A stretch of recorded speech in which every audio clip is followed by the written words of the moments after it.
Bryson DeChambeau is honestly in one of the weirdest spots I think we've ever seen a modern golfer in, because for the first time in a long time, a top-level player isn't just talking about balancing content creation with golf. He is openly talking like he may eventually have to choose between being a full-time competitor and being a full-time YouTuber. And the crazy part is, I don't think he's saying it for attention anymore. I think Bryson genuinely sees a future where his YouTube channel could become just as important, maybe even more important, than his actual tournament career. I know, a crazy spot to be in, but I actually think I get why. Welcome to Golf Talk, everybody. I'm your host, Jimmy, and today we're going to go over everything that has been stirred up from Bryson's statement.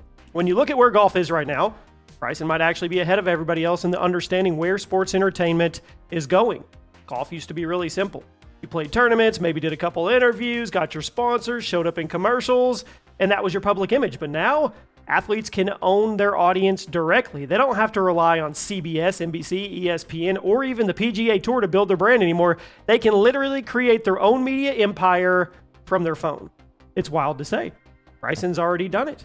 This isn't some random golfer talking about maybe trying YouTube someday. This guy already has millions of subscribers. His videos pull insane numbers. Some of his challenge videos honestly get more engagement than actual golf broadcasts. That's the reality nobody in old school golf wants to ever admit.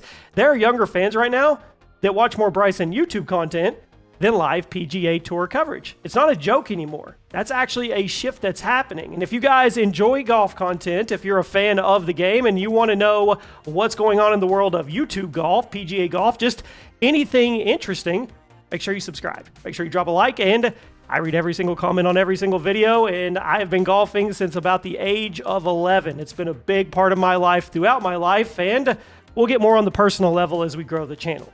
Now, I think what makes this conversation fascinating is that Bryson is not your typical golf personality. He's built for the internet. He's analytical, he's obsessive, he's experimental, he's awkward at times, super confident at other times, sometimes unintentionally funny, sometimes controversial, but that's what online loves. That is online fuel. That is viral fuel. The internet rewards personality way more than traditional golf media does, because let's be honest, golf broadcasts, they can feel stiff at sometimes, right? Bryson's videos, they do not. They feel loose. They feel modern. They feel like you're hanging out watching a guy try ridiculous golf experiments with unlimited money and zero restrictions. And that's why his channel exploded. But at the same time, there's the other side of that coin that I don't think enough people are actually talking about. If Bryson fully leaned into YouTube and pulled back from professional golf, I genuinely think it would hurt his legacy long term. I do. I'm not saying financially. I think he's probably going to make a fortune either way, but legacy-wise, absolutely, that could tarnish his legacy, because for all the views and subscribers and sponsorships, golf history remembers winners overall. Winners first. Nobody remembers who had the best golf vlog in 2026. I mean, they don't. People remember majors, they remember Masters, US Opens, Ryder Cups. They remember who dominated their era, and Bryson still has time to build that kind of legacy. That's what makes this such a tough conversation. He's not some washed up veteran that is trying to stay relevant online. This guy can absolutely compete at the top level right now. He can bomb drives that nobody else can hit. He can contend in majors. And in some ways, Bryson feels more dangerous now than he did years ago, because I think he's a little more mature and a little calmer. Earlier in his career, it felt like he was trying to prove he was the smartest guy in the room every 5 seconds, had a chip on his shoulder. But now he feels, or to me at least, he feels more comfortable in being himself. I guess in himself, being himself. And ironically, YouTube is probably what happened there. That was the catalyst, because when you constantly film yourself, you eventually have the fake versions disappear. You either become comfortable in your own skin, or people are probably going to stop watching. People are pretty smart. And I know you say, well, yeah, they are, but a lot of them are tricked every day because everybody on the internet is pretending to be something they're not. That's true, but people can see fake, especially now. More and more and more people can spot fake.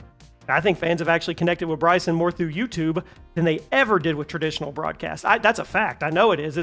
It's true. And there's a crazy twist. YouTube may have actually inadvertently repaired parts of his image that golf media struggled with for years. Because if you remember, there was a period where Bryson was one of the most polarizing guys in golf. Slow play criticism, constant debates. Fans were getting annoyed with him. I mean, the science stuff was actually becoming memes. There were stretches where it felt like golf fans almost wanted to root against him. Now, a lot of people like him. A lot of people are rooting for him. A lot of people are at least entertained by him. And in modern sports, entertainment matters almost as much as winning now, and that's where the whole thing gets dangerous for pro golf. If Bryson eventually realizes he can make massive money, control his schedule, avoid constant media pressure, travel where he wants, create what he wants, and occasionally play a major, why would he not be considering that? Seriously. Think about the lifestyle difference. Full-time professional golf is brutal. It's constant travel, pressure every single week, media obligations, stay in the top 150. If you fall out, you're not relevant, practice, expectations, sponsors, flights, missed cuts, stress, rankings, criticism, you name it. And you're not judged just once, you're judged non-stop based on your last round. Heck, based on your last shot or putt. Meanwhile, on YouTube, Bryson can literally upload a Can I Break 50 with challenge, get millions of views, make huge sponsorship money, and have fun doing it. I mean, I get the temptation. I get why he made the comment. I don't think he just made the comment to give views. I think some old school golf fans underestimate how much players are watching that now. If Bryson isn't the only golfer paying attention to creator culture, I mean, the entire golf world sees what channels are doing. You've got Good, Brian Bros, Grant Horvat. All of those golf creators are building something huge. They've created a completely different lane in golf entertainment. And the scary part for traditional golf is younger fans, they're connecting to it. Of course they are. I mean, younger viewers don't even care about watching 4 straight hours of tournament coverage anymore. They would rather watch a 25-minute challenge video with personality, trash talk, drone shots, and behind-the-scene moments, or just give them a 10-minute recap on the 6-hour coverage, and they'll go on their way. That's the reality. That is where content is going. Now, personally, I don't think Bryson should fully leave competitive golf yet. I really don't, because I think there's still something missing if he walks away too early. I think Bryson wants validation from the golf world itself. I think he still wants another major. I think part of him still wants to prove the LIV move didn't end his relevance competitively. And honestly, every time he's in contention in a major, golf becomes more entertaining. Kind of has that Tiger effect, that Rory effect, that Scheffler effect. I mean, it does. It really, really does. Love him or hate him, he matters right now. He moves the needle. And I think golf actually needs personalities like him more right now than ever, because this is where I think this eventually is going to land. Here, it's prediction time. You let me know what you think. I don't think Bryson chooses one or the other completely. I think he creates a hybrid version of a golf career that honestly may become the future for superstar athletes. He may be paving the road here for what's to come. I think eventually he is going to scale back from the weekly grind. I think it's going to focus heavily on majors and a handful of huge events, and then he's going to build his content empire around it. That feels like the perfect middle ground for him. And I know there's a lot of people out there that are cutting him down, saying, "Oh, he can do professional golf on Thursday, Friday, miss the cut," which is what he's been doing supposedly all the time, and then he can go record his content on Saturday, Sunday. Yeah, I know, I got it. He's already said doing YouTube while preparing for majors feels viable, and honestly, looking at his current schedule and success, I'm not going to argue, especially because some of the content actually helps his game. People laugh about the Break 50 videos and challenges, but Bryson's hitting thousands of shots, still competing mentally, still problem solving on courses constantly. That's not sitting on a couch retired from golf. Now, there's risks there. The biggest one's burnout. It really is. Content creation looks easy until you actually do it consistently. That's coming from a guy that's done content creation in almost 10,000 videos across a span of channels over the last 17 years. Burnout is real. Filming, editing, thumbnail, sponsors, planning, travel, collabs, coming up with new ideas, stuff each time. And if Bryson starts to try to outdo himself constantly for views, that's going to hurt his golf prep for sure. And the internet, of course, the internet's brutal. The more online you are, the more people pick you apart. Every little thing you say and do. Bryson already knows what that feels like, but being a full-time public creator and a major golfer, that's another level of scrutiny entirely. But I think he gets it. I think he understands something bigger here. Athletes today don't want to just be athletes. They want ownership. They want control. They want direct connection with the fans. And YouTube gives him all of that in a way that traditional golf never will. It won't. I mean, if golf doesn't adapt to the shift, I think more players are eventually going to follow this path, because Bryson is testing the waters in the future right now. Can a golfer be both an elite competitor and a full-scale content creator? Can you build your own media company while still competing? Can personality-driven golf content become just as important as tournaments themselves?